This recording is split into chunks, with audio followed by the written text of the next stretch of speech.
합니다. 오늘 말씀의 제목은 우리 한번 따라할까요? 살아계신 하나님. 살아계신 하나님.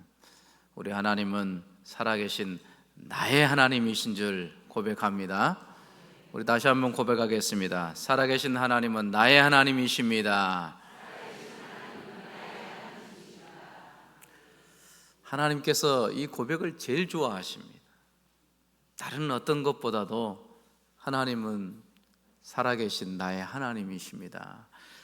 예수님께서 부활하셔서 승천하시기 전까지 예수님께서 많은 제자들 또 사람들을 만나시는데요, 가장 듣고 싶어 하신 그 말씀이 무엇이냐면 주님은 살아계신 하나님이십니다. 나의 구원의 주님이십니다. 이것을 원하셨던 거죠. 그런 것처럼 지금도 마찬가지로 그 하나님께서 살아계신 나의 하나님입니다. 그렇게 할 때 하나님께서는 가장 기뻐하시는 줄 믿습니다. 우리 이사야 43장 21절에도 우리에게 이렇게 말씀합니다. 우리 함께 같이 읽겠습니다. 이 백성은 내가 나를 위하여 지었나니 나를 찬송하게 하려 함이니라. 아멘. 왜 우리를 지으셨고 왜 우리를 구원하셨습니까? 나를 찬송하게 하려 함이니라. 찬송한다는 그 뜻은 하나님을 인정한다는 것이죠. 하나님을 고백하고 인정하고 하나님밖에 없습니다, 하나님을 그렇게 높여드리는 거죠. 이런 모습을 하나님께서 가장 좋아하시고 또 하나님께서 영광 받으시는 줄 믿습니다. 그런데요, 오늘 말씀에 나온 열왕기상 17장을 이제 볼 텐데 여러분들 뭐 거의 다 잘 아시겠습니다만, 이 시대에는 정반대로 나아가 버린 시대였습니다. 하나님을 인정하고 또 하나님께 영광 돌리고 찬송하는 것이 하나님 백성의 마땅한 의무이고 하나님이 가장 좋아하시는 것인데, 정반대로 하나님의 영광을 돌리지 않고 그 당시에 있었던 바알과 아세라 풍요의 신에게 절을 하고 엎드리고 마치 그것이 하나님인 양 그렇게 섬겨버렸던, 우상으로 찌들었던 그런 시대의 그런 배경을 두고 있습니다. 이때 당시의 왕이 우리가 잘 아는 북이스라엘의 왕인 아합 왕이었습니다. 그리고 그 아내는 이세벨이었죠. 가장 많이 우상을 섬겼던 시대입니다. 영적으로 가장 어두웠던 또 시대이기도 합니다. 우상을 앞세웠고 하나님의 영광을 가로챘던 그러한 시대 가운데 있었습니다. 그렇지만 하나님께서는 하나님의 백성들을 내버려 두시지 않고 하나님께서 이 하늘의 문을 닫으셔서 그래서 백성들을 다시금 하나님께로 돌아오게 하시는 그러한 모습을 볼 수가 있습니다. 그래서 백성들이 다시금 정신을 바짝 차리고 하나님은 바알이 아니라 우리가 섬기는 살아계신 여호와 하나님이시군요, 이것을 알게 하시는 것이죠. 그 중심에 띄었던 인물이 우리가 너무나도 잘 알고 있는 엘리야 선지자였습니다.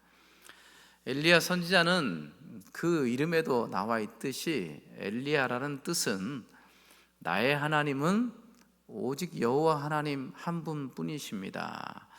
이름도 어떻게 그렇게 잘 지었나 모릅니다.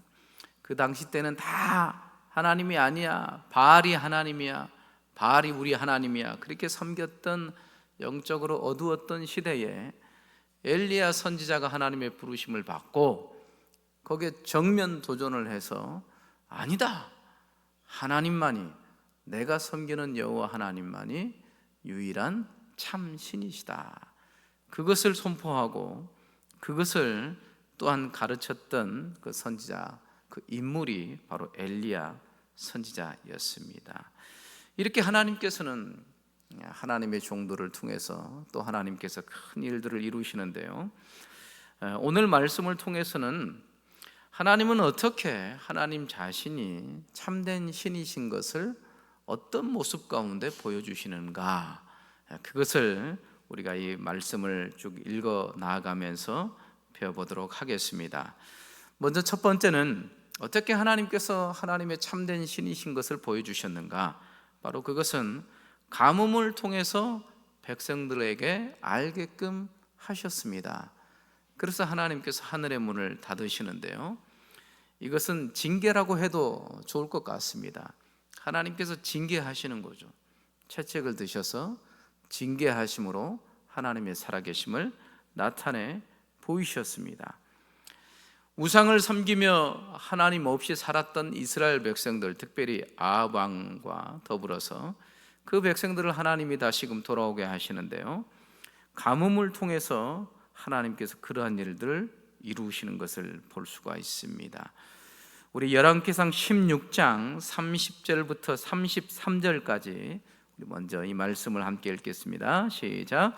오므리의 아들 아합이 그 이전의 모든 사람보다 여호와 보시기에 악을 더욱 행하여 느밧의 아들 여로보암의 죄를 따라 행하는 것을 오히려 가볍게 여기며 시돈 사람의 왕 옛 바알의 딸 이세벨을 아내로 삼고 가서 바알을 섬겨 예배하고 사마리아에 건축한 바알의 신전 안에 바알을 위하여 제단을 쌓으며 또 아세라 상을 만들었으니 그는 그 이전에 이스라엘의 모든 왕보다 심히 이스라엘 하나님 여호와를 노하시게 하였더라. 아멘. 이 시대의 모습입니다. 아합 왕이 왕으로 서서 그가 제일 많이 한 게 뭐냐면 하나님 모시기에 악을 행한 거예요. 그 우상이었던 바알 신전을 만들고 그 바알을 섬기게 하고, 왕이 그렇게 했으니 그 밑에 있는 백성들은 오죽했겠습니까? 바알을 위한 제단을 쌓고 아세라 상을 만들고, 그러면서 그 이전에 이스라엘 모든 왕보다도 심히 이스라엘 하나님 여호와를 경노케 한 거예요. 진노하게 한 것이죠. 하나님을 떠난 것 자체가 고통이지만, 그렇지만 이것을 무시해버리고 더 하나님 없이 우상을 섬기며 그렇게 지내왔던 이 이스라엘의 영적인 어둠의 모습을 볼 수가 있습니다. 과연 하나님을 떠나서 그 당시에 있었던 바알 신을 섬기면 과연 그들에게 있어서 참으로 행복이 찾아오고 안녕이 주어질까요? 절대 그렇지 않습니다. 에레미야 2장 우리 13절을 함께 같이 읽겠습니다. 시작. 내 백성이 두 가지 악을 행하였나니 곧 그들이 생수의 근원되는 나를 버린 것과 스스로 웅덩이를 판 것인데 그것은 그 물을 가두지 못할 터진 웅덩이들이니라. 아멘. 에레미야 선지자를 통해서 얘기합니다.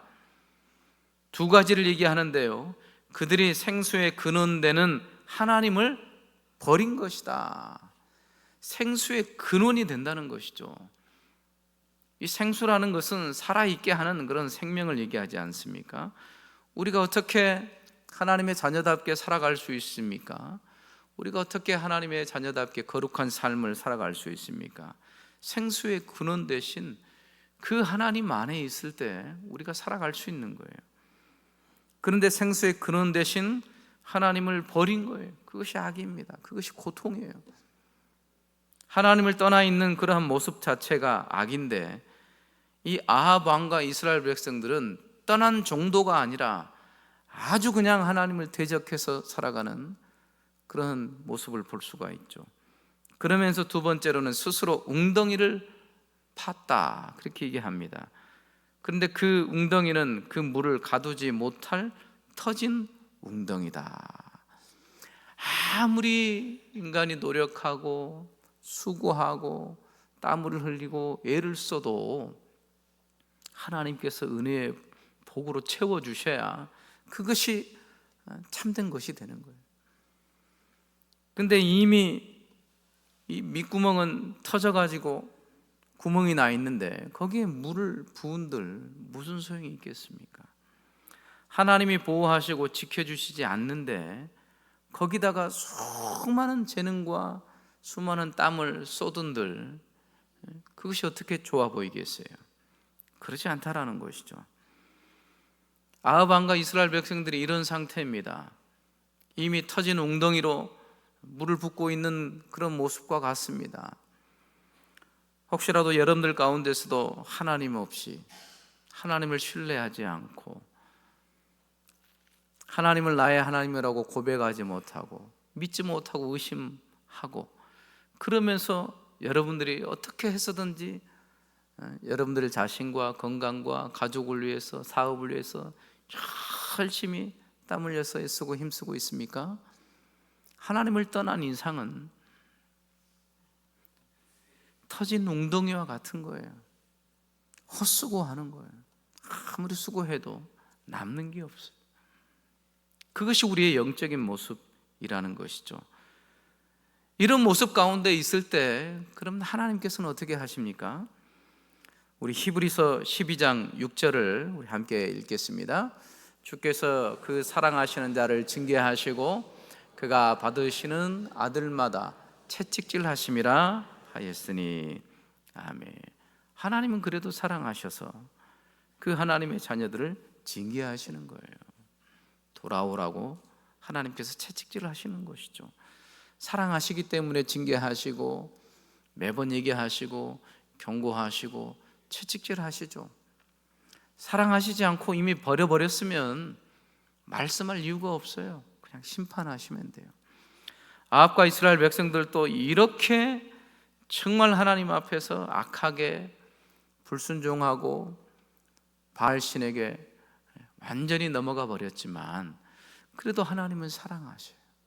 그래서 하나님께서 가뭄을 통해서 그 백성들로 하여금 다시금 깨닫게 하시는 것을 볼 수가 있습니다. 그래서 오늘 엘리야 선지자가 1절의 말씀에 보니까 이렇게 얘기하죠. 내가 섬기는 이스라엘의 하나님 여호와께서 살아계심을 두고 맹세하노니 내 말이 없으면 수년 동안 비도 이슬도 있지 아니하리라. 하나님의 말씀이죠.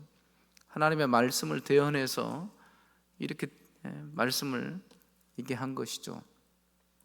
그래서 우리가 알다시피 3년 6개월 동안 하늘의 문을 하나님께서 닫아버리셨어요. 엄청난 재앙이죠. 이 농경시대, 물론 지금도 마찬가지지만 그 당시 때는 하늘의 문을 닫아버려서 이슬도 비도 없다면 어떻게 살 수가 있겠습니까? 이 끔찍한 고통이거든요. 그것도 3년 6개월 동안이나 하늘의 문을 닫아버리셨으니 어마어마한 고통이에요. 하나님께서는 이걸 아셨음에도 불구하고 그럼에도 문을 닫으시는 거예요.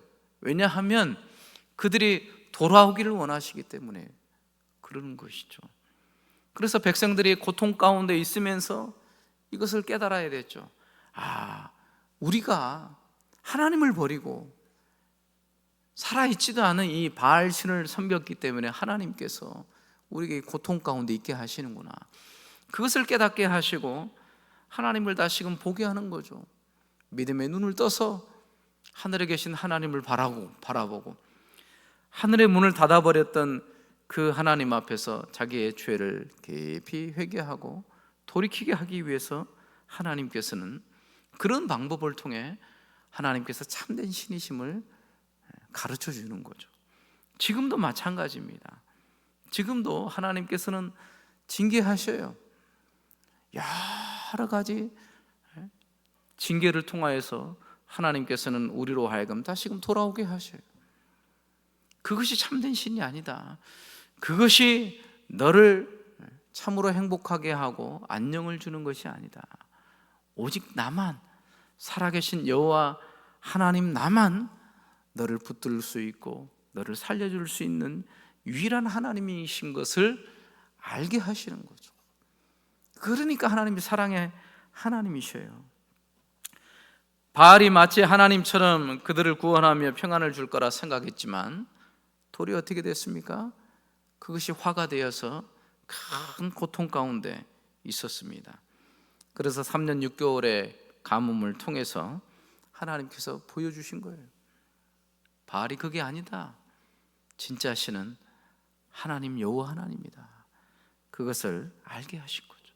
그래서 백성들로 하여금 돌아오게 하셔서 정말 하나님이 참으로 하나님이십니다. 이것을 백성들로 하여금 고백하게 하신 줄 믿으시길 바랍니다. 저와 여러분들도 이런 하나님의 사랑의 손길, 물론 징계가 여러 가지가 있겠죠. 하나님의 음성을 들으시고 하나님의 이 중심에, 신앙의 중심으로 깊이 들어오시기를 소망합니다. 그리고 두 번째로는 하나님께서 하나님이 참된 신이심을 어떻게 보여주시냐면 당신의 사랑하는 백성들을 먹여주심으로 하나님인 것을 알게 하신다는 거죠. 3년 6개월의 가뭄이 시작되었습니다. 그때 하나님께서 엘리야 선지자에게 이렇게 말씀합니다. 우리 3절부터 6절까지 함께 읽겠습니다. 너는 여기서 떠나 동쪽으로 가서 요단 앞 그리 시냇가에 숨고 그 시냇물을 마시라. 내가 까마귀들에게 명령하여 거기서 너를 먹이게 하리라. 그가 여호와의 말씀과 같이 하여 곧 가서 요단 앞 그리 시냇가에 머물매 까마귀들이 아침에도 떡과 고기를 저녁에도 떡과 고기를 가져왔고 그가 시냇물을 마셨으나. 아멘. 두 번째는 하나님의 백성들에게 먹이시는 하나님이신 거예요. 물론 다른 백성들은 이제 고통받을 수밖에 없지만 특별히 하나님의 종인 사랑하는 엘리야 선지자에게 말씀합니다. 너는 그리 시냇가로 가라. 그래서 그리 시냇가로 갔더니 하나님께서 어떻게 하십니까? 하나님께서 까마귀들에게 명령을 해요. 너무나도 잘 알고 있지만 까마귀들에게 명령해서 거기서 엘리야 선지자를 먹이게 하시는 거예요. 아니 그리 시냇가에서 어떻게 음식이 주어집니까? 상상할 수가 없죠. 근데 하나님께서는 까마귀들에게 명령을 해요. 그러면서 까마귀들에게 어떻게 명령합니까? 아침에도 떡과 고기를, 저녁에도 떡과 고기를 가져오게 했어요. 이것을 어디서 가져왔는지 그건 우리는 모르죠. 그러나 하나님께서 명령하신 대로 까마귀들이 그 명령에 순종해서 어디서 가져왔는지 아침에도 저녁에도 엘리야 선지자가 먹을 수 있는 떡과 고기를 막 나르는 거예요. 그것도 언제까지요? 그 그리 시냇가가 마를 때까지. 참 놀라운 하나님의 신비이죠. 그러니까 하나님께서 이것을 통하여서 하나님의 살아계심을 나타내 보이시죠. 첫 번째 말씀드린 그 경우를 통해서는 하나님께서 크게 큰 사인을 통해서 징계를 통해서 하나님의 살아계심을 나타내 보이신다면 이 두 번째 거는 아무것도 아닌 것 같은 소소한 거예요. 이 떡과 고기는 뭐 우리가 이제 평상시에도 먹을 수 있는 그런 것 아니겠습니까? 그럼에도 불구하고 하나님께서는 아무것도 아닌 것 같은 그런 것들을 공급하시고 먹이심으로 이 엘리야 선지자를 그렇게 먹이시는 그러한 모습을 볼 수가 있습니다. 그래서 엘리야의 음식을 하나님께서 책임지시는 걸 볼 수 있어요. 지금도 하나님께서는 수많은 까마귀들 통하여서 우리를 먹이시고 입히시는 것을 우리가 체험할 수가 있습니다. 그렇기 때문에 이 믿음으로 생각한다면, 믿음으로 하나님 바라본다면 우리에게 주시는 것들이 얼마나 많은지 몰라요. 우리를 먹이시고 입히시고 우리의 형편과 사정을 아시고 가장 좋은 것으로 입히시고 먹이시는 분이 하나님이시라는 거죠. 간단하게 생각해 봐도 우리가 오늘 예배 자리에 온 것도 하나님의 은혜입니다. 입히시고 먹이시는 하나님의 은혜예요. 우리가 보통 삼시세끼 먹고 그렇게 하루하루 생활하니까 우리가 먹고 우리가 소화하고 우리가 에너지를 발출해내고 그렇게 살아가는 것 같지만 이 모든 과정들을 하나님께서 먹이시는 거예요. 그러니까 순간순간이 얼마나 감사한지 몰라요. 매 순간이 하나님께서 지키시고 먹이시는 그 하나님의 은혜로 인해서 우리는 하루하루 하나님의 살아계심을 날마다 체험하는 겁니다. 하나님 큰 걸 주셔서 하나님을 깨닫게 해주세요. 그럴 필요가 전혀 없어요. 그럴 필요. 여러분들 눈 깜빡깜빡 하시죠? 그게 어떻게 되는 줄 알아요? 네? 놀라운 사실입니다. 아무것도 아닌 것 같지만 이 작은 것 하나에서부터 이르기까지 모든 것들이 하나님의 은혜로 사는 거예요. 하나님의 은혜로. 까마귀들을 통해서 하나님께서 엘리야 선지자를 먹이시고 입히시는 그러한 모습을 볼 수가 있습니다. 그러니까 엘리야 선지자는 그리 시냇가에 뭐가 있어요? 그럼에도 불구하고 까마귀들을 통해서 먹이시는 하나님을 더 깊이 만나는 거예요. 그곳에서 우리도 삶의 현장에서 하나님을 만나는 곳입니다. 그것이 거룩한 곳이에요. 그래서 더욱더 하나님을 높이고 하나님을 찬양하며 영광 돌릴 수 있는 것이죠. 마태복음 6장 우리 25절부터 26절까지 이 말씀 읽겠습니다. 시작. 그러므로 내가 너희에게 이르노니 목숨을 위하여 무엇을 마실까, 몸을 위하여 무엇을 입을까 염려하지 말라. 목숨이 음식보다 중하지 아니하며 몸이 의복보다 중하지 아니하냐. 공중의 새를 보라. 심지도 않고 거두지도 않고 창고에 모아들이지도 아니하되 너희 하늘 아버지께서 기르시나니 너희는 이것들보다 귀하지 아니하냐. 아멘. 너희 하늘 아버지께서 공중의 새들을 기르신다는 거예요. 그런데도 불구하고 너희는 이것들보다, 이 새들보다 귀하다. 하나님께서 여러분들 한 사람 한 사람을 귀하게 보시는 거예요. 왜 그렇습니까? 하나님의 자녀들이기 때문이에요. 하나님이 사랑하시는 하나님의 백성들이기 때문에 하나님께서 저와 여러분들을 얼마나 사랑하시는지 몰라요. 공중의 새를 이렇게 기르시는데 가장 사랑하는 하나님의 자녀들인 여러분들을 귀하게 보시지 않겠습니까? 그래서 우리에게 일용할 양식을 하나님께서 공급해 주시는 거예요. 그것을 통해서 더 하나님의 살아계심을 우리가 깨달아 알 수 있습니다. 이렇게 먹이시고 입히시는 그 하나님을 믿음의 눈으로 보시고 그 하나님을 높이시길 소망합니다. 마지막 세 번째로는 하나님 자신이심을 어떻게 나타내 보이시는지, 세 번째는 하늘에서 다시 비를 내리심으로, 하늘의 문을 활짝 열어주심으로 하나님이심을 알게 하십니다. 우리 열왕기상 18장 45절을 우리 함께 읽겠습니다. 조금 후에 구름과 바람이 일어나서 하늘이 캄캄해지며 큰 비가 내리는지라. 네. 자, 하나님께서 3년 6개월간의 하늘의 문을 닫으셨는데 다시금 하나님께서 하늘의 문을 활짝 여는 장면입니다. 그래서 엘리야 선지자가 갈멜산에서 간절히 기도하죠.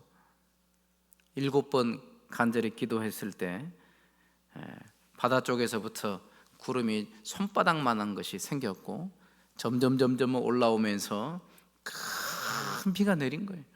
하늘의 문을 활짝 여시니까 그렇게 기다렸던 비가 하늘에서 내리는 거예요. 닫으면 열 사람이 없어요. 열면 닫을 사람이 없습니다. 이분이 바로 하나님이신 거예요. 하나님께서 하늘의 문을 여시니까 비가 내려서, 그래서 땅에 있는 수많은 피조물들이 그것을 먹고 살 수 있도록 그렇게 하시는 거예요. 우리 시편 147편 8절 9절 그리고 12절을 함께 읽겠습니다. 그가 구름으로 하늘을 덮으시며 땅을 위하여 비를 준비하시며 산에 풀이 자라게 하시며 들짐승과 우는 까마귀 새끼에게 먹을 것을 주시는도다. 예루살렘아 여호와를 찬송할지어다. 시온아 내 하나님을 찬양할지어다. 아멘. 그가 구름으로 하늘을 덮으시고 땅을 위하여 비를 준비하셔서 비를 tan근히 내리게 하시고, 그러니까 산천 초목이 다 살아나는 거예요. 살아나는 거예요.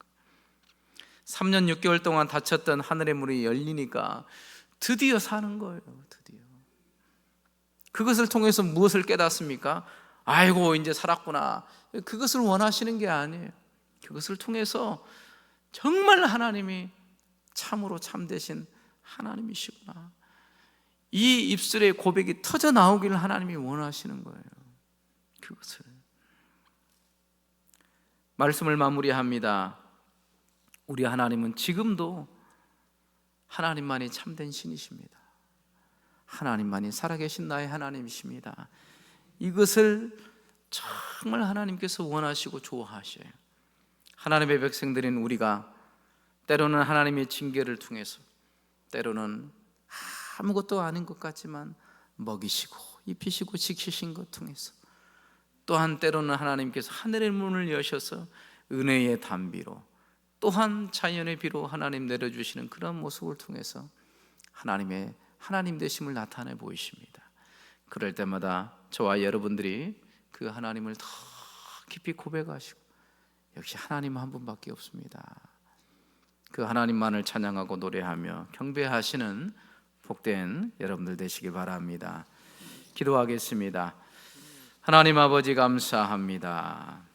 하나님 우리에게 베푸신 크신 은혜를 생각할 때에 더욱더 하나님 앞에 서게 하시고, 하나님 행여라도 하나님 없이 살았던 우리의 모습과 하나님 또한 믿음 없음을 용서하여 주시고, 더 하나님 앞에 서서 하나님을 노래하며 찬양하며 매 순간 하나님께 영광 돌리는 우리의 삶이 되게 하여 주시옵소서. 감사드리며 예수님 이름으로 기도합니다. 아멘.